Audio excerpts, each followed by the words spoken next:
Well, it's really exciting to see you all here.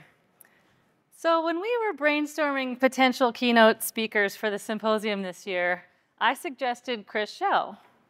I first became aware of his work a few years ago when he was at the University of Washington in Tacoma. He had published a really cool paper in Science and was making waves in the world of urban ecology. And I was beginning to lead NatCap's Sustainable Livable Cities program. And I was spending a lot of time thinking about the complex and interesting ways that cities, even more than other ecosystems, are engineered by us.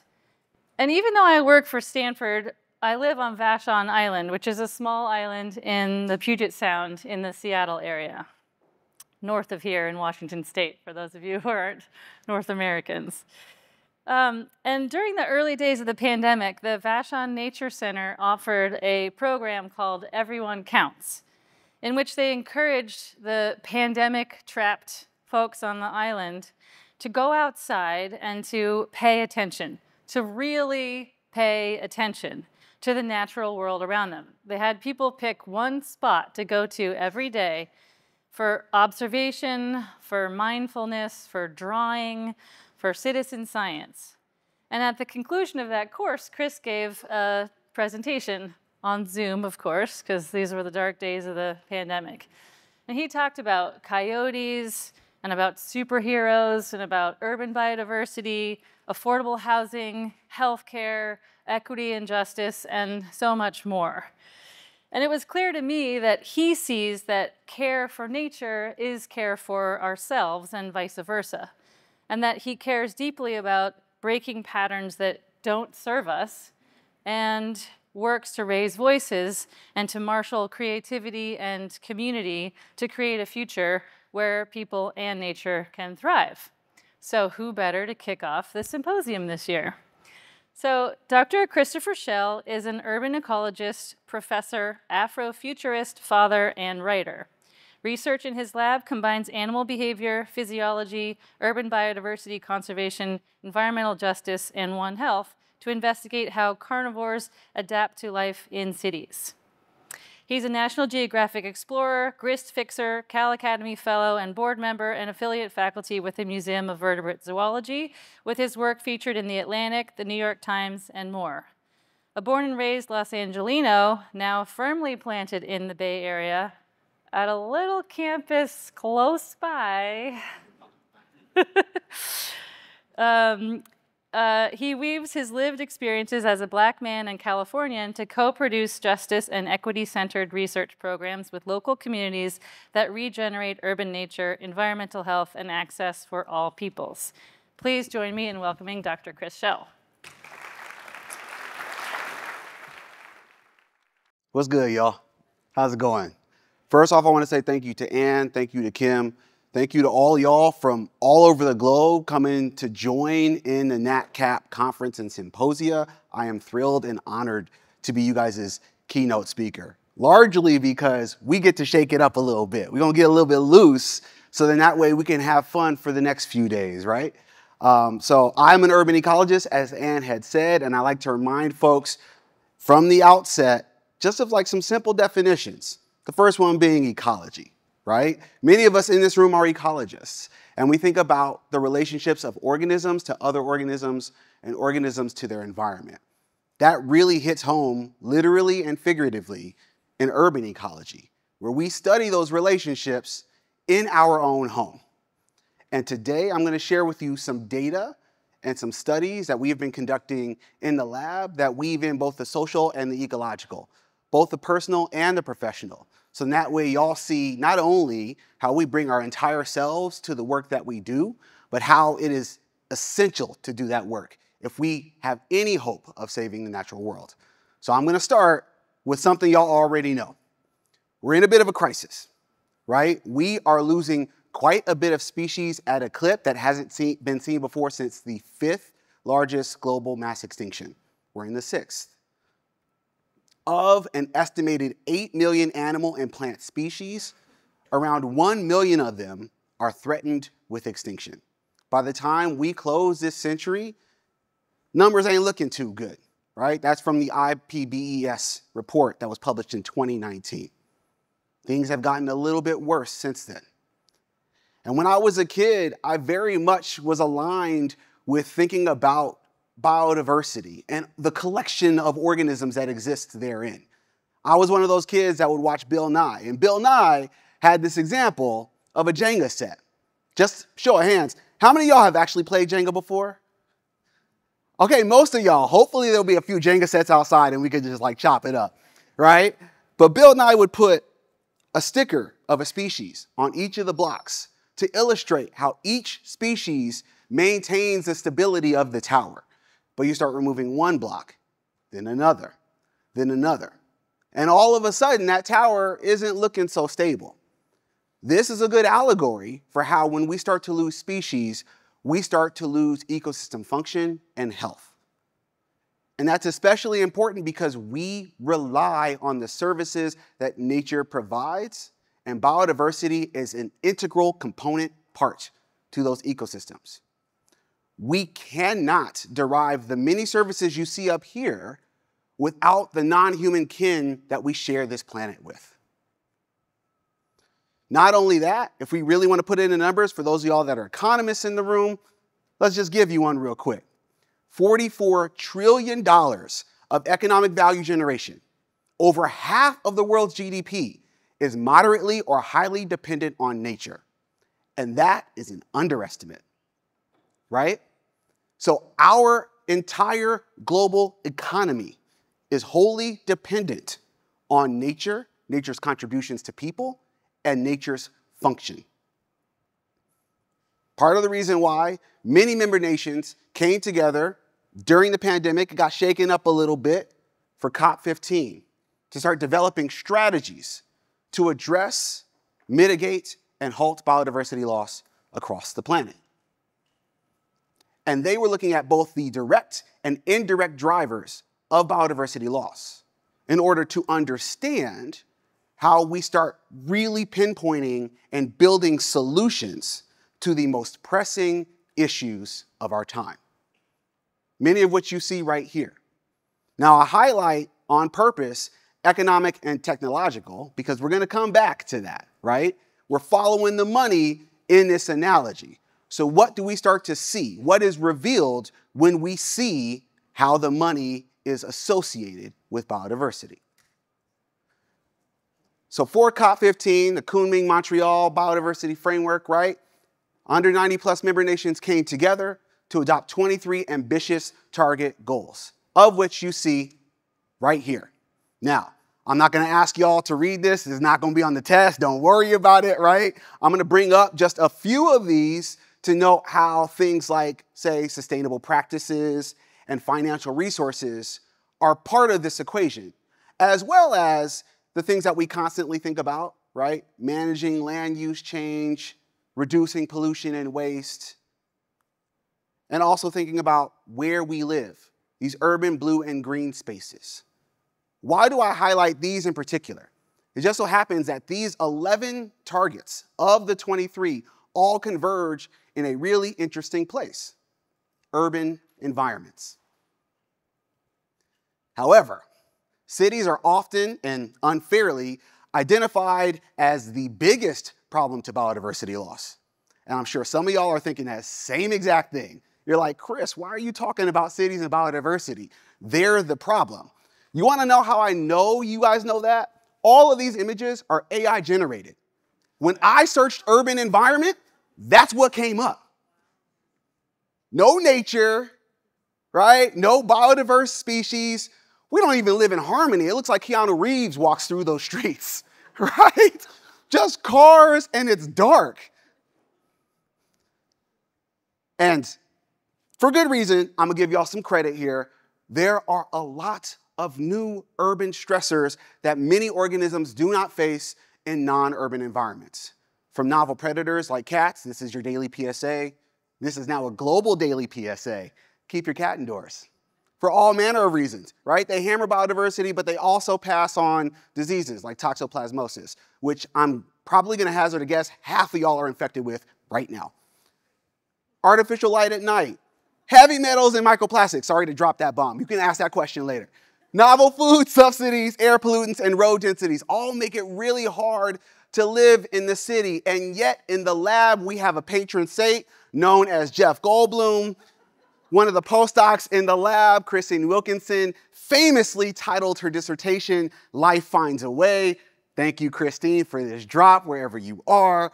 But yes, in the movie Jurassic Park, which again, just quick show of hands, how many of y'all have seen the first Jurassic Park movie?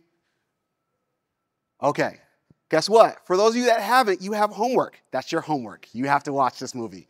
And in the movie, Ian Malcolm, played by Jeff Goldblum, talks about how these dinosaurs that are in these man-made cages will eventually find their way out of what we think are these secure enclosures. And he says the famous line, life finds a way. Well, for sure, life does find a way in cities, quite a bit. Now, let me show you some numbers as to why we shouldn't be overlooking cities in this biodiversity crisis. They are, in fact, a solution. First number y'all need to know, 55% and climbing of the human population lives in cities. If we ignore urban environments, we are then necessarily saying we are ignoring saving nature and species in the places where we live. We are giving up on ourselves. I know y'all aren't willing to do that. For those of you that are from the US, 80% of the US population lives in cities. Unavoidable. How about this stat? New urban land cover is projected to increase anywhere from 0.82 to 1.53 million kilometers squared by 2050. Y'all may be like, Chris, I don't know what that means. You're going to put me to sleep, man. Can you please give me some context? I'd be happy to. Here you go. That is equivalent to adding 635 at the bottom to 1,185 new Los Angeles metro areas across the planet. Notice I had new in there, right? This is going to continue to be an issue. We cannot avoid cities. And some of y'all may be like, okay, cool. All the species we want to conserve aren't in cities anyway, so I don't have to worry about it. Guess what? I got you on that one too. Because 463 of the major cities across the planet live in biodiversity hotspots. Makes a ton of sense. Why would we put cities in places where we can't also reap the benefits of ecosystem services and function?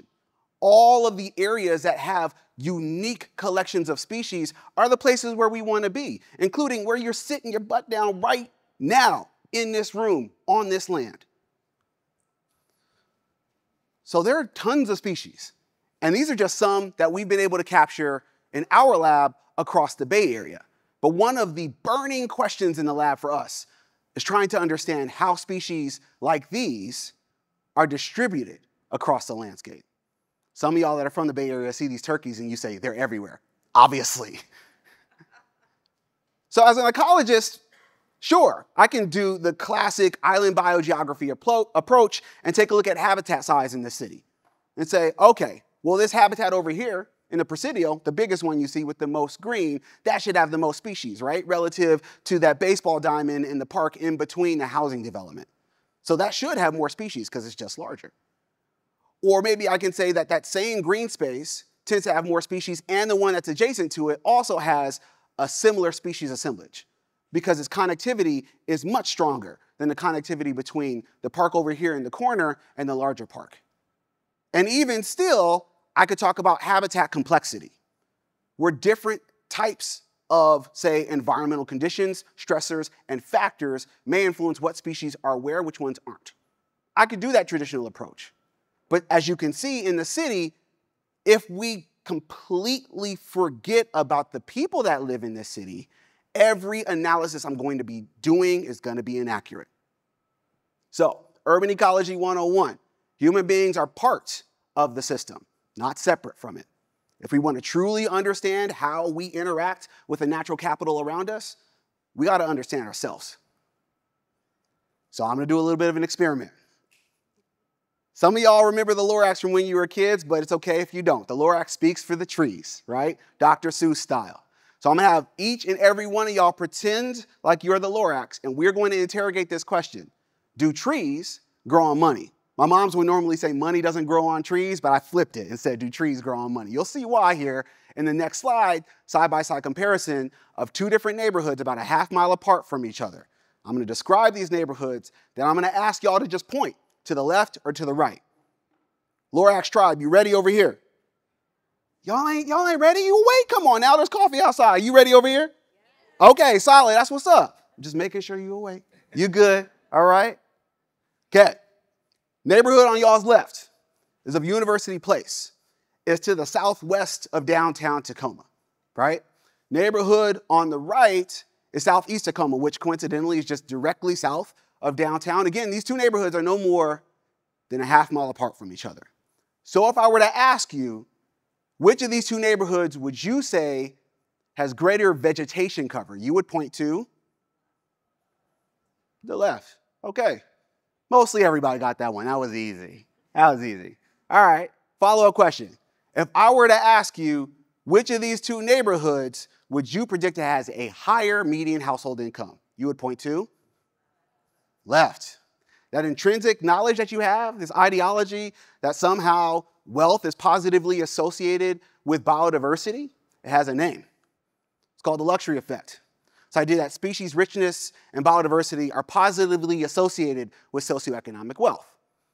Now, it's not always the case that this happens, but it should be noted that there are a wealth of studies that demonstrate that positive relationship across multiple trophic levels, from primary producers all the way up to tertiary consumers.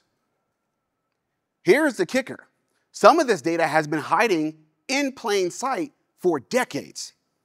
A study that was published in 2007, almost 20 years ago, had demonstrated that income inequality, as graded by the Gini coefficient, is positively associated with a number of threatened plants and declining bird species, meaning the greater the socioeconomic inequality, the more species that are lost. In a little bit here, we're going to describe the potential mechanisms behind this pattern. But it should be noted that we sort of are on a collision course with making sure we have a healthy environment and the collapse of the global economy. Now, granted, this is just the United States, and I want to just note for those of y'all coming out of town, the US acts like they're that important, but we're not that important. It just was easy enough to get this data because I'm here, all right? So, 1970 versus 2016. The red is high inequality. Look at how much that's changed. Can you only imagine if we had these data for 2024? This map will look like blood. So income inequality it's ostensibly getting worse, right? And increased inequality exacerbates land use change. Back to the biodiversity piece. Land use change is one of the most prominent drivers of biodiversity loss. That's more than direct exploitation, more than non-native species, more than pollution, and more than climate change. Yes, more than climate change. We use too much land. Imagine, for instance, if human beings were likened to a roommate in a large gathering of folks that live in an apartment. We are the worst roommates on the planet. We take up all of the space, we don't do the dishes, we leave our clothes on the floor, and we tell everybody else to pay the bill. Not too kind. So, get another drop, Dr. Christine Wilkinson here, and I, out in the field, setting up camera traps because as ecologists, what can we do? We can start measuring biodiversity and interrogating these questions through a quantifiable lens. And these cameras are really helpful because they're cheap. All y'all could buy one on Amazon right now and be able to start measuring biodiversity in your backyard too. The cool thing about the studies I'm getting ready to show you here in a little bit is that most of those luxury effect studies, they only look at one city at a time.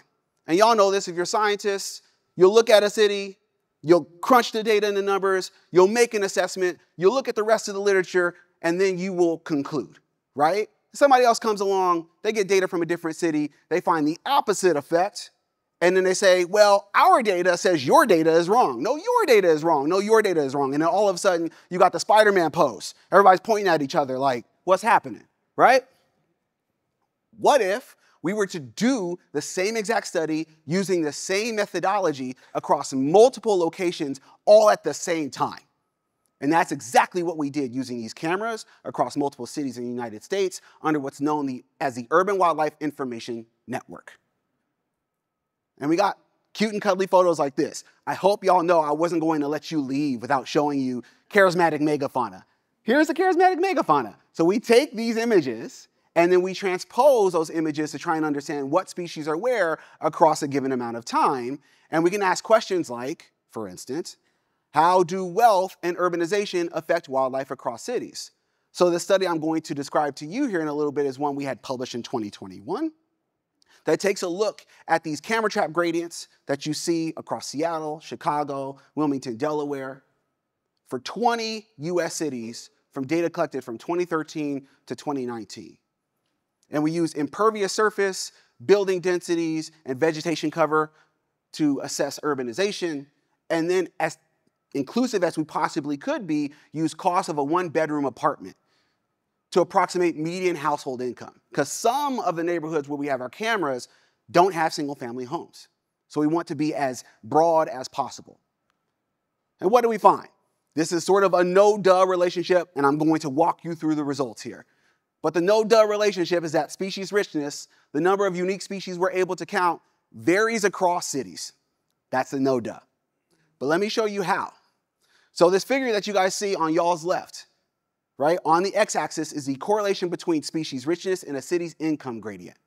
If that blue shaded region of the normal distribution curve does not overlap the dashed line, then there is in fact a positive effect like we would expect. More wealth, more species. Cool. From St. Louis, Missouri, all the way down to about Indianapolis, Indiana, we do see this positive effect. But then all of a sudden it gets a little bit fuzzy once you get past that city, and there's no effect whatsoever. It should be noted that when we compare income gradients to urbanization as a metric, urbanization far and away blows income out of the water. It is a much better predictor in determining what species are going to be where. From Phoenix all the way down to Manhattan, Kansas. Surprise, surprise. Most species don't really like asphalt and concrete. But here may be some other explanatory variables as to why we were finding what we found. This was a paper that was published right around the same time from Chamberlain and Company, where evidence suggests that development status and precipitation may mediate the strength of those luxury effects. So cities that are more developed are more likely to have entrenched neighborhoods that have had impervious surfaces for much longer, with green spaces that have grown for longer. So there's greater stability in those neighborhoods and therefore more entrenched luxury effects. With precipitation, the reduction in the amount of annual precipitation means that it's really hard to grow. Every little bit of resource counts. So then if human beings kind of get in there and muck up the waters, that's really going to strengthen the potential for a luxury effect. All right, well, how about individual species? We know that, say for instance, bobcats and squirrels likely aren't going to be responding to urbanization and income nearly in the same way, right? Well, that's exactly what we did as a follow-up in that same paper, and found that, yes, in fact, when you look at income across these different species, there doesn't really seem to be a generalizable trend for any of the species. Some cities, yeah, there is this positive relationship. Other cities, it's the exact opposite, or it's a neutral relationship altogether. But again, when we look at response to urbanization, white-tailed deer, moose, mule deer, and bobcats, and cougars didn't really make it to significance, but if we were to press it, they probably would be, right? Negatively respond to increased urbanization. All of the large-bodied mammals here are the ones that are the most averse to human infrastructure. So it bears noting that positive relationships among socioeconomic inequality and biodiversity just varies across taxa, land use, and density. And in order for us to fully understand what socioeconomics and biodiversity convergences mean, we have to understand results like this from a meta-analysis done by Curis et al. That demonstrated that, yeah, in residential areas for flora and fauna, we do see these positive relationships like we would expect. But it's not always the case when you start moving to non-residential areas, right? You get maybe a neutral relationship or a mixed relationship or a negative relationship. So part of the pathway that we were able to sort of provide evidence to is this idea here, where socioeconomic status and neighborhood wealth influences impervious surfaces and where those impervious surfaces are, which can influence where the plants are, their diversity and their abundance, which then therefore influences where animal abundance and diversity is as well. But you can also have impervious surfaces directly influencing where the animals are going to be. You could have indirect projections from neighbors and residents that live in wealthier neighborhoods interacting with those species. And then you can have kind of reciprocal feedbacks, where increasing the amount of green space in an environment can actually increase the amount of socioeconomic wealth through a process known as green gentrification, which some of y'all may be asking, ooh, he just said the word, gentrification. Yeah, I did. So what happens then, right, if we looked spatially across the neighborhood and said, it's this way, one way at one time point, but what about time 2, time 3, time 4? That's exactly what we did in a recent paper that we had published a couple weeks ago, where we asked the question, well, how do wildlife respond to changes in neighborhoods? So specifically, we were interested in whether or not gentrification increases or reduces mammalian diversity, and used the same exact approach with 3 more cities. So we looked at 23 US cities from 2019 to 2021, and were able to find 22 unique species that were similar across all of the cities, and then used a 2-step process to calculate gentrification. First, we identified census tracts that were vulnerable to gentrification, where a tract had to have at least 2 of these identifying factors. The median income was less than the city's median.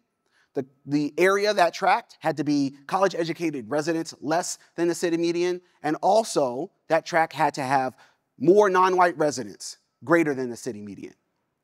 Once we were able to figure that out from 2010 census data, we compared that to 2019 census data to determine if that census tract that we had identified did, in fact, gentrify. And this is a methodology that's been used quite a bit in, say, urban planning and development studies. So what we found was that gentrification-driven effects vary on alpha and beta diversity. Alpha here being the number of unique species we're able to identify in the environment. Beta diversity being the composition of organisms in that environment they're in. So as no surprise to anyone, impervious surfaces tend to reign supreme regardless, right? They are much stronger in terms of effect size than gentrification. However, gentrification does seem to influence beta diversity more for Western cities than it does for Midwest or East Coast cities. And we hypothesize that this is possibly emerging potentially as a factor of how old the developments are and how they are built. So in the West Coast of the United States, for instance, many of the housing developments are development, open green space, development, versus a gradual development on an urban to rural gradient in most East Coast studies. So just the way in which the city is shaped has varying effects on what types of biodiversity measures are corresponding to gentrification. And y'all may be like, okay, well, it looks like there's a little bit of an increase, right? Well, don't let me get your hopes up here, right? Gentrification does slightly increase the number of species in a gentrified neighborhood, but the number of species that positively are impacted by gentrification are raccoons, cottontail rabbits, and woodchucks. No, not the sexy, shiny ones that y'all like, ooh, I get threatened and endangered species in my backyard because my neighborhood got gentrified. Nah, doesn't work like that, right? By the way, if you get a raccoon in your backyard, I know they're a hazard, but they're darn cute. Just don't feed them. So it should be noted that sites near gentrified census tracts generally showed higher impervious land cover before it was gentrified. The mean per capita income in gentrified census tracts was also approximately $30,000 less than non-gentrified census tracts. So, when a neighborhood is gentrified, if you think it leads to a bunch of positive benefits by increasing biodiversity in your environment, no. In fact, it's probably a net negative because the folks that lived in that environment for decades, that called that neighborhood home, are now displaced. All that local knowledge is gone. And the thing is about gentrification is that it both increases impervious surfaces and urban green spaces. So there's no real way to be able to use this as, say, a tool to increase the amount of access to urban nature. In fact, this is an unjust practice, largely because it just increases access to urban nature for those that already have access to that natural capital. That is an injustice. All right, I spent a lot of time in the United States, but let's just, for this lower third, talk about global biodiversity, right? And the patterns that exist, not just in what species are where, but what data is being collected. And that, too, tracks socioeconomics. So here, for instance, is a map of the highest priority areas. The ones that are in red and gold are the ones that we really need data on. Quick, fast, and in a hurry. This was a study that was done in 2021, right? Well, we wanted to follow this study up and say, well, what if we were to take a look at the distribution of data that exists across the globe and its relationship to how much money that country makes in its GDP? So we use participatory science data through GBIF, the Global Biodiversity Information Facility, to then assess how regional and global biodiversity patterns vary in relationship to these social ecological predictors. And this map that you see here demonstrates that the majority of the data that we have been collecting through participatory science is in the global north. And if you remember the map in the past, that's not always where most of the biodiversity priorities are. We are flying blind right now. Not only that, countries with higher income generally have greater biodiversity observations, like on orders of magnitude greater than what we would expect. Again, this is an injustice. Why? Because data is power. Data is used to make decisions about what to conserve and where to conserve, about who has access to ecosystem services and who does not. And therefore, for the folks that do not have access to biodiversity data, they are left out of the conversation. That hurts all of us. So countries with the least amount of biodiversity data are the hardest hit in this crisis. They have the heaviest load with the smallest amount of resources. And certainly it should be noted, there's a big elephant in the room that I haven't addressed yet, right? The way in which global and racial capitalism have torn asunder this planet, how we essentially commodify nature rather than it being a common good or a resource or kin, how the animals all around us are part of our same kinship network, needs to be the reframe. And that means we got to dig into our past. We got to do this Michael Jackson style, man in the mirror, sit down and try and understand our relationships with each other. Because it doesn't start until we figure out how we start rebuilding and regenerating and repairing our communities, our people, our kin.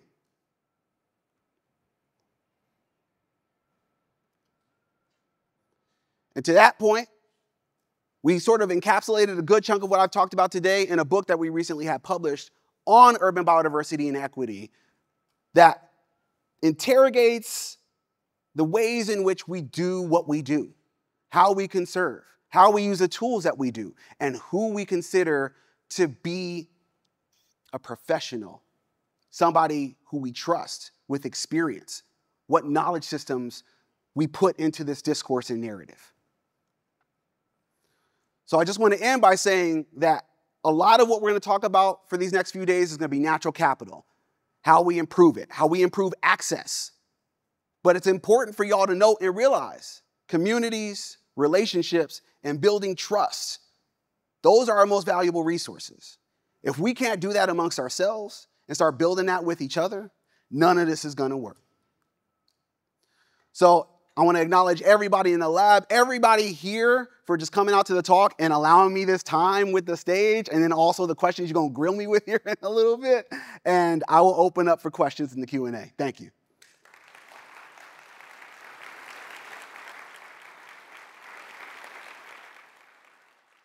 I wonder if you could talk a little bit about what you think we, as a vertebrate species, Homo sapiens, can learn from your research about cities impact us.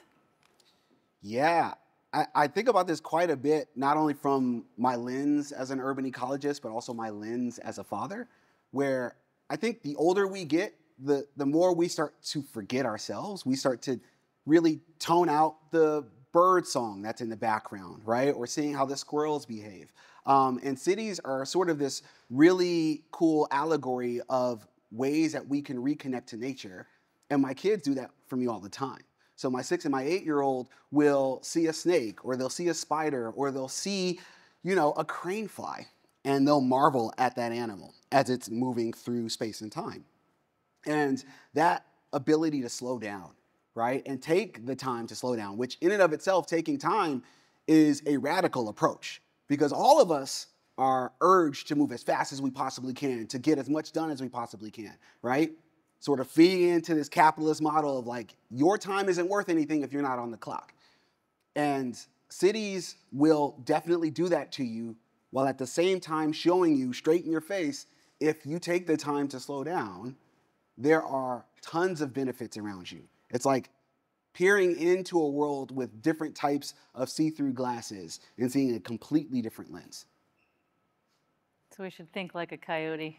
Oh, all the time. Yeah. I'm Team Coyote, if y'all didn't get that. Hello. My name is Ileana. I'm a Stanford human biology student. And one thing that I've encountered a lot, just a question I have, is how do you get past a lot of people who are like, well, I don't like animals, or I feel afraid of that coyote in my backyard. How would you articulate the benefits of urban biodiversity from that sort of framework to sort of address those concerns that people have? Yeah, that's a solid question. The first step is just validate their emotions. And it's extraordinary how much more you can get done when you actually are in conversation and community with somebody, right? Case in point, personal example. My mom hates spiders, like hates them, right? And when I was a kid, I liked to trap them and put them outside because I valued the potential benefit that they could add, but that doesn't necessarily mean that that benefit is experienced the same for everyone. And it is sort of tyrannical to think that by me saying, hey, you should respect biodiversity, that they should just automatically do it because it's the moral good.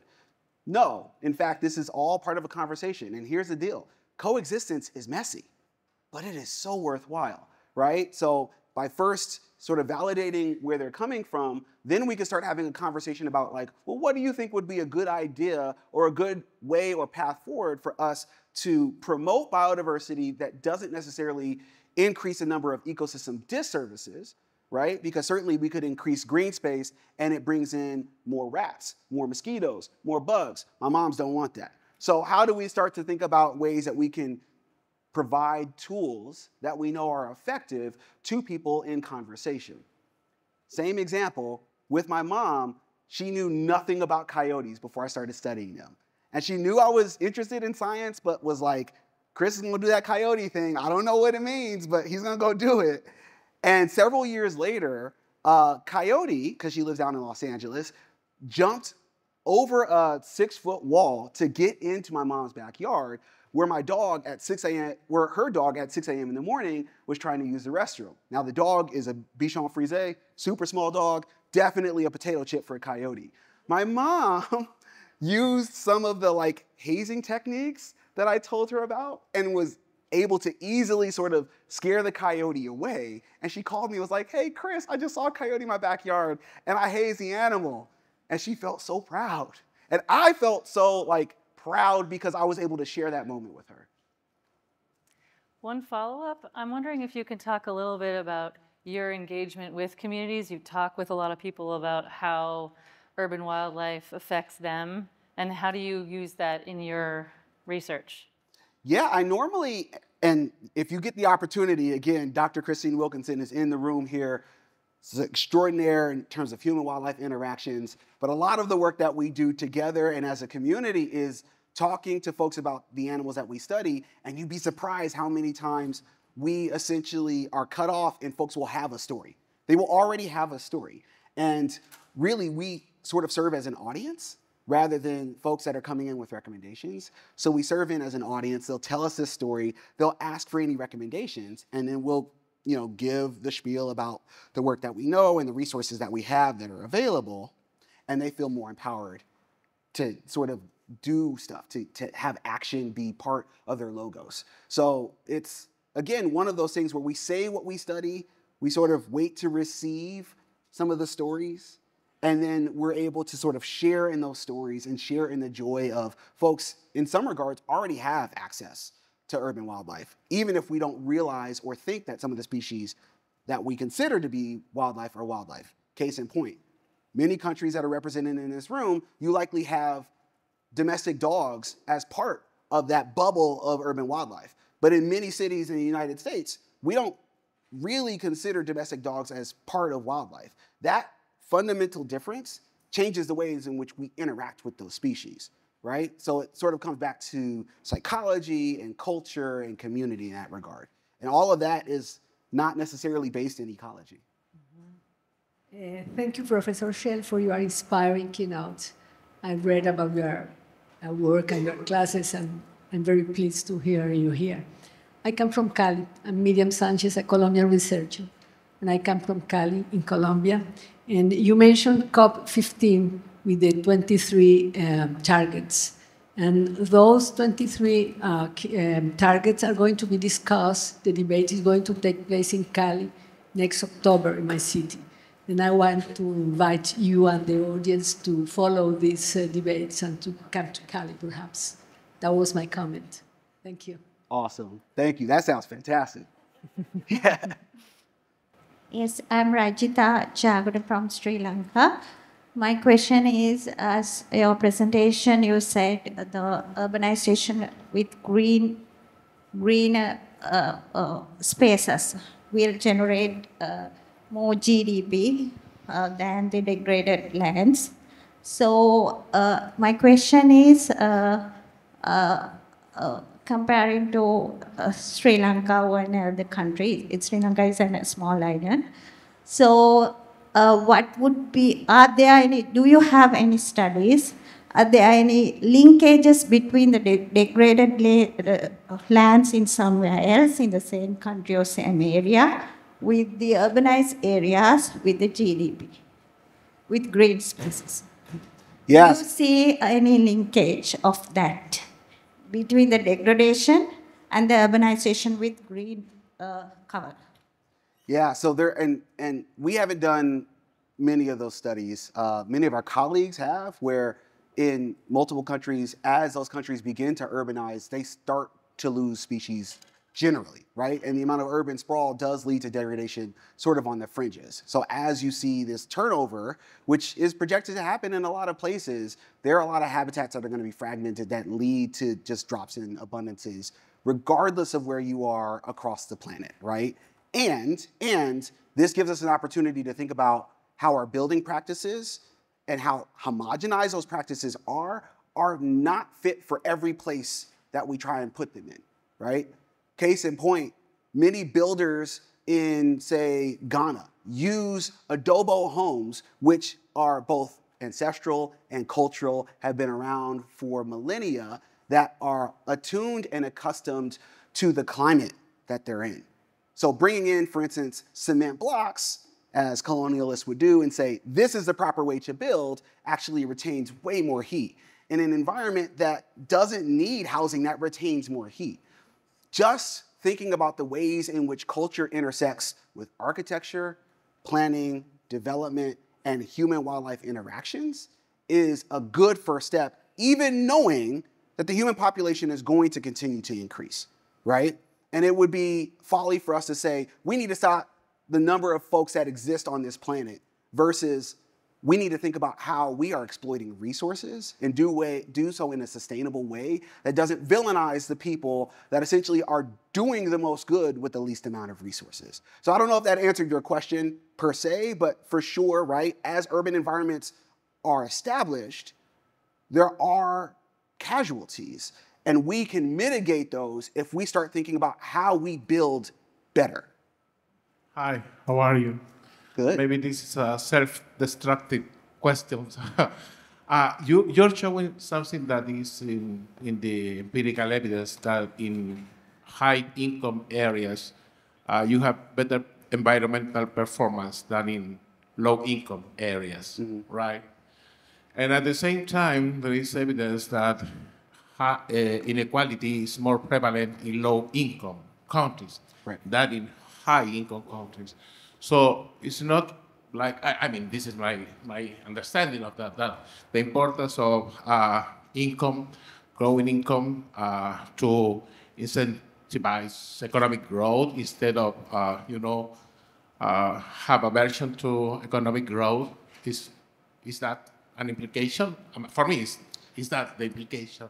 Yeah, so is the question, is the solution or the implication to think about how we do economic growth just more equitably?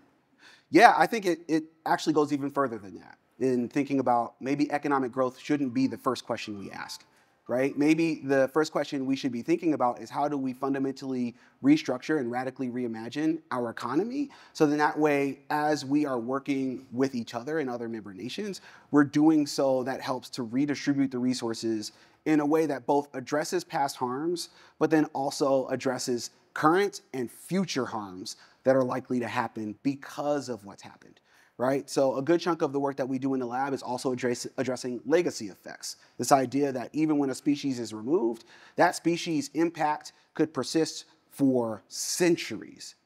Think agricultural plots. So many of the harms and the economic inequities that we see today are things that existed far beyond when any of us in this room were born, which means that we are fighting ghosts. And we will not be able to move forward without thinking about how we identify what those ghosts are and then create tools appropriately. So I would say economic growth, cool, all well and good, but it's maybe a lot lower on that list of things that we need to do if we want to stay on this planet long term. Yeah, thank you, Chris. Excellent presentation. I really loved hearing you. I wanted to hear your comments in the sense of, like, you mentioned these different kind of contrasting processes. Like, you have lower density cities, you tend to have more opportunity for biodiversity, there is more wealth per capita or more income. But there is also like a potential spillover effect of this, right? Like if you make the cities too dispersed, there might be consequences in other places, right? Right. So you also mentioned that there will be more than 1 million square kilometers of new cities in the next 3 decades or so. So do you have a sense, like from your research, if there is a sweet spot in terms of what's the density that you should be aiming for when you're developing these new cities, this expansion of existing cities? Like, what does your research tell us about it? Yeah, certainly not nearly as big as Los Angeles. That sprawling of a city, right, tends to really accentuate some of these social ecological hypotheses on biodiversity. But when you ask sweet spot, we then have to start diving into what are the other social parameters that are influencing what resources are where.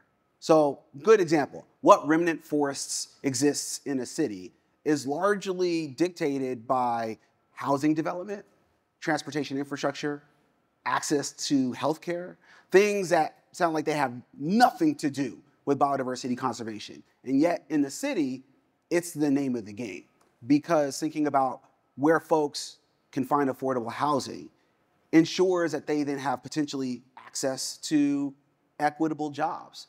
If they have access to equitable jobs, that reduces the amount of, say, time they have to spend on a highway. Then they're able to walk or bike to work, drop their kid off at school, and then get to wherever they're working. If everything is contained within 10 to 20 minutes of where you live and you don't have to use a car to get there, that then promotes incredible sustainability and equity. Throw in an urban garden and a few other projects here and there, right? Here's the problem. Increasing economic inequality reduces all of that. For those of y'all that live in the Bay Area, you know this, that most of us, we have to drive to get to work, right? I wish I could say as a Berkeley professor, I made enough, I don't. I wish I could say I made enough money to be able to walk my kid to school and then walk to the university, but I can't. Because coming in after the pandemic, everything was so expensive that now I live, thankfully, up in Richmond, which is about 25 minutes north of Berkeley where I work. So I'm having to drive just like a good chunk of other folks because it's too damn expensive here, right? These are some of the issues where it's like, they'll talk about Maslow's hierarchy and how you need to be able to ensure that everybody's basic needs are met first before we start talking about these other second, third order objectives. So I'd like to sit up here and tell you, we need to conserve all these species and this is the size of city that you need. But it really boils down to how do we take care of each other? And how do we then have everybody in the conversation be considered human? So then that way they are able to get the resources that are a civil and moral obligation. That was a rant, but hopefully it answered your question. Hi, Chris. How are you? This is Mauricio Ayala from IDB Invest. Thank you for your talk. It was really interesting. I have one question, and it's related to this kind of set of regulations that have been in place in some countries, most of all in Europe, that request urban developers to deliver some percentage of biodiversity gain. Do you think that's the way to move forward? And how do you see urban developers actually obtaining that biodiversity gain? Yeah, if it's done without community input and buy-in, if there's no co-production from the ground, then no, it's not a good approach, right? So even with the most noble of intent, when we say we want to conserve a particular green space, and that green space or habitat has a collection of threatened and endangered species and they're found nowhere else on the planet. Good rationale. We need to keep those spaces. But if you're saying that without having the indigenous folks at the table, the local communities at the table, the folks that have lived in those environments for decades, then we're just self-perpetuating many of the colonial harms that have been wrought across the planet, right? So this is an opportunity for us to sort of do things anew, to be able to take our time to make sure we talk to all of the communities of impact before we start building, and then at every step, think about how we embed justice in the process, right? So using those kind of traditional pillars of justice, thinking about the distribution of that justice, recognizing that there's an issue, right? And then understanding and making sure that there's procedural justice and who has the opportunity to be a part of the decision-making process. But do you think it makes sense to start with some top-down goals, like let's try to have certain amounts of green space and then figure out how to implement that in conversation with community? Yeah. Or do you think there's not a place for some of those top-down kinds of... All tools are available, right? I mean, if the tool works for the local community you're working with, say if you are able to create these top-down objectives and you want to hit these objectives, then at least you have a goal, right? You know what the end goal is. How to get there, there may be multiple paths, maybe multiple timelines to get that way, right? But as long as the timeline that you follow is one that is done in community, I think we're all set. Yeah, like green space targets or impervious surface maxima, et cetera. Yeah. Thank you, Chris. That was a great presentation. Recently, the Biden administration's committed $100 million to the Urban and Community Forestry Program to regreen communities across the United States. Is it fair to assume that will provide additional benefit for biodiversity? And if so, is there a linkage between mitigating climate change, improving human health, which I think was the rationale for that investment, and biodiversity? Not necessarily. So fortunately, I and several others have been working on what's called this National Nature Assessment for the US. So the first ever nature assessment that is very similar to the 5 climate assessments we already have. And what has become glaringly apparent is the ways in which we define nature is not aligned with the ways in which we define biodiversity, something we got a chance to chat about during lunch, where folks will see nature and they hear that word and they think green space, they think parks that they can play in, they think areas where they could have family gatherings. They don't necessarily think about all of the other species that would also benefit. That oftentimes is just seen as a side hustle, right? And our goal is to try and help folks understand that part of that conversation should have biodiversity conservation in practice, thinking about what species used to be there, what species potentially can persist now, and how we create environments to bring those species in. Because, and I'm sure you're going to hear some of this in many of the symposia and the panels, when we visit green spaces, just green spaces without other, say, vertebrate organisms, we derive some benefit, but we derive a lot more when we hear birdsong, when we're able to see other organisms living in that environment. We feel better physically, we feel better mentally. So that needs to be part of the conversation, but it has not been traditionally. Hi, Chris. Thank you for a great presentation. My name is Liam. I'm a PhD student at Stockholm University. And you mentioned radical reimagination a little bit. And I'm curious about if you do radical reimagination about how cities should look at the community scale, how do you get folks at the higher scales where those decisions are made comfortable with the radical stuff that the communities are talking about? Yeah, and that's one of the hardest things that we do in the job. Fortunately, we have been able to work with folks from the Moore Foundation to address just that question, right? So there are folks that have considerably more wealth that are able to make these positive changes, but maybe don't necessarily see the connection between them and the other folks that live in the neighborhood and environments around them. So we slowly and meticulously over time, not only build relationships with the folks that may be philanthropic, that want to be able to give, but help tell a story. And all of us, before we were scientists, before we were economists, bankers, professionals, we were storytellers. We like to tell stories. My kids remind me of that all the time. So I oftentimes take the time to be able to think about those stories, the ones that we see in the field, to help them see how interconnected they are with everybody else around them. And then that allows them to peer into this larger multiverse that we're working in, so they can understand how important it is that we start conserving urban nature and biodiversity. Thank you so much. Fantastic presentation, Chris. That was really, really eye-opening. Quick question, I'll go a little more granular on the research here, but a lot of the models that we're using, they're AI generative, camera trap-based. These are very recent data capture techniques compared to like field journals and writing on notebooks while visiting forests. This is a very short term, so a lot of the research I see is like very short run, like the last 5 years or the last 3 years, whereas biodiversity conservation topics have existed for a very long time. Decision-making is a longer, much longer process. Mm-hmm. So how do you see, in the absence of longitudinal studies, this being matching up to immediate shocks like gentrification?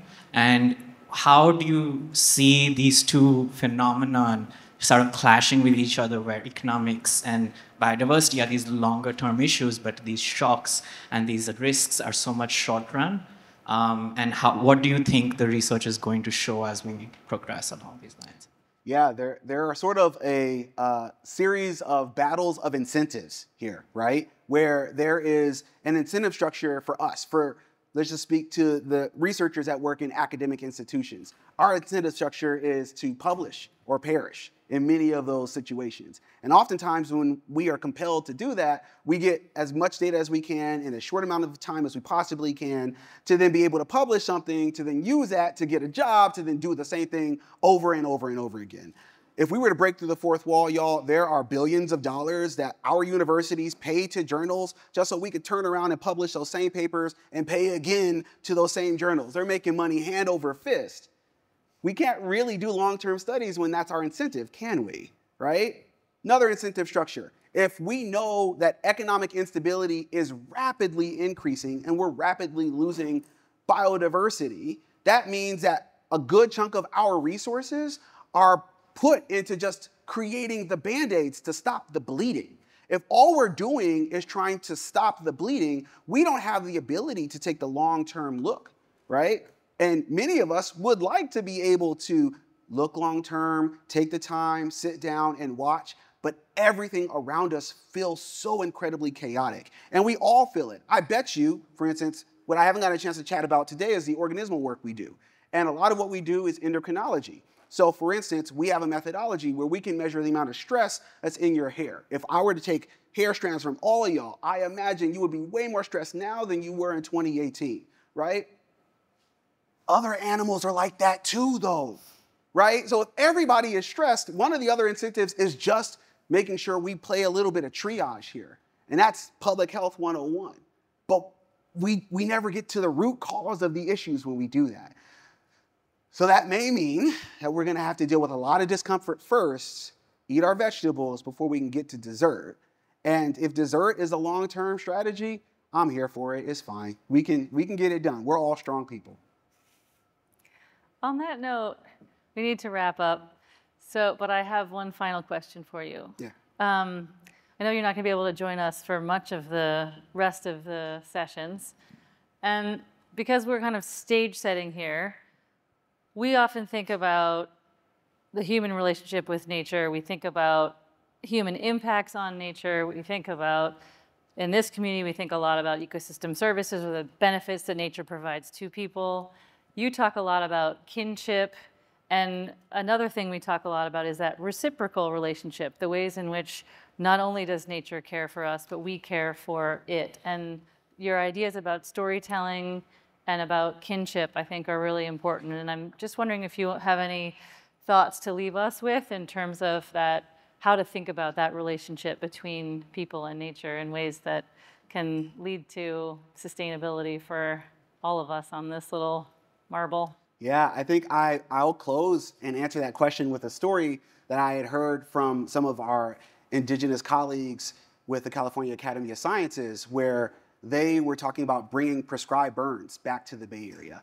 And in one instance, after they had done a burn, they saw some deer walk into the area that had just been burned. And they started to roll around in the ash. Anybody hazard a guess as to why they did that? Mites or something? Yeah. So the deer were rolling around in the ash in order to guard against ectoparasites.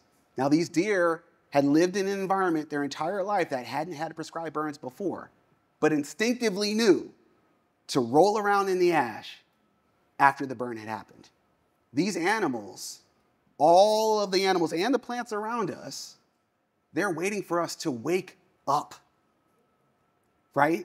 That is incredibly powerful, to know that we have sort of co-evolved with these species and we've completely forgotten about it. And now is a time where we can start remembering, like, oh no, I did have that relationship with that deer. I did have that relationship with that squirrel. I did have a relationship with that scrub jay. And those relationships are valuable too.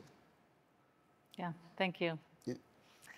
All right, thank you. Please join me in thanking Chris.